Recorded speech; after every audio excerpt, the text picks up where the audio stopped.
Olivia, congratulations on Booksmart. This is such a fun, great movie. I was wondering, at what point did you realise you were onto something really special with this film? Was it when those initial reviews came out, or did it go back further? Like, was there a eureka moment in production, say? I remember when we did the table read before we started shooting, and it was the first time I had most of the cast together. And they were people I had cast individually, and in my head I had assembled them into this brilliant ensemble. But at the table read was the first time they were actually together in the flesh. And everyone in the room could feel that something kind of magical had just happened. And I left that feeling very excited. But you know, you never know. I mean, I made the movie to make myself laugh and to make it feel true to myself, but I just had no idea how other people would react. There was just no telling. So the fact that people like it is very, very nice. It's a relief. No, it's brilliant. It's, like I said, it's such a good movie. And I think that a big part of that is just the characters in this. Yes. They're so rounded, and the cast members behind it are all just fantastic. Yes, they are. They are a new generation of brilliant actors, and I'm so excited. I mean, they feel like the Brat Pack. It feels like a new Breakfast Club for this era, and I'm so excited for them. I was wondering, did certain of the characters maybe take longer to cast, or were they harder, or did it all just kind of come together at the same time? You know, it's funny. I knew right away that I wanted Caitlin and Beanie to play Amy and Molly respectively. I knew that they were the perfect cast, but everyone else, it was a discovery. I had a good sense that Billie Lourd was the perfect Gigi, and she was on my original kind of pitch deck to the studio when I got the gig. And everyone else I discovered with the help of our extraordinary casting director, a woman named Allison Jones, who has discovered generations of comedic casts from Bridesmaids to Superbad to The Office, American Office to Veep. You know, she's just genius. So we looked at everyone. I mean, we spent just hours, 7 days a week looking at everyone, and we found some people who'd never acted before but are so authentic and have such great natural essence that made the movie what it is. It's owned by this cast. It's their DNA that makes it special. And I'm just excited because they are different than I think what we've seen in a while, and they are actually of the generation that the movie's about. I love the theme in Booksmart all about stereotypes and labels, and how it is our tendency as people to kind of put one another in boxes. Yes. And we have to kind of push and fight against that. And I was wondering if stereotyping or labels is something you yourself have experienced, particularly from the perspective of, you know, career-wise, going from actor to director. Yeah, I mean, no one looks at an actress and assumes she's going to be a great director.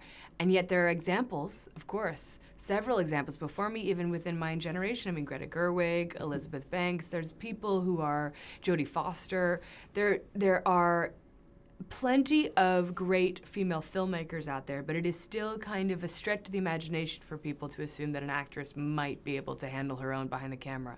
So I've dealt with it in several different ways, even just as an actress, being stereotyped as one type of actress or another.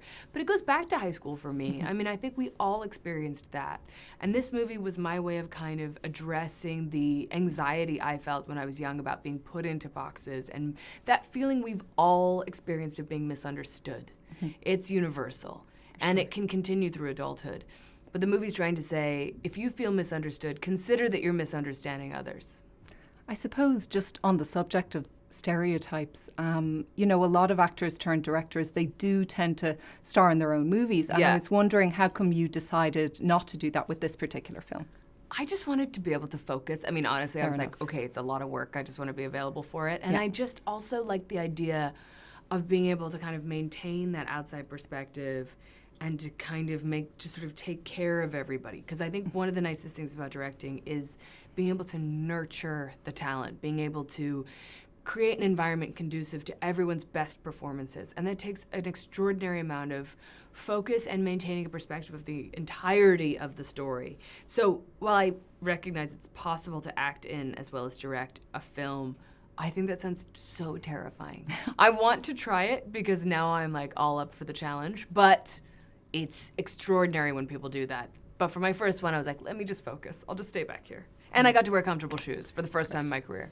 So my very last question for you then, Olivia, is what was the most fun day on set? Because I know that Beanie and Caitlin there mentioned working with Lisa Kudrow, but for you, what was the most fun? That was an amazing day. And, you know, I think there was a day where we had most of the young cast together for the first time. It's a classroom scene. It was kind of a classic high school English classroom where all these different characters were coming together. And it wasn't originally intended to have all of them in it, this scene. And yet once I saw them working, I thought, we need everybody in this scene because it's such an amazing group of people, and I want everyone to be able to kind of introduce their character in a kind of individual, iconic way within this one scene.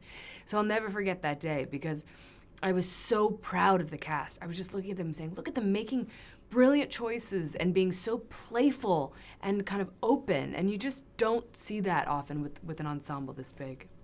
Let's really leave it there then, Olivia. Thanks so much, and congratulations again. It's fantastic. Isn't it crazy that it's the last day of school? Are you kidding me, Samantha? She's got a really cute smile. Go talk to her. Oh, sorry. Sharp elbows. Not as sharp as your chin.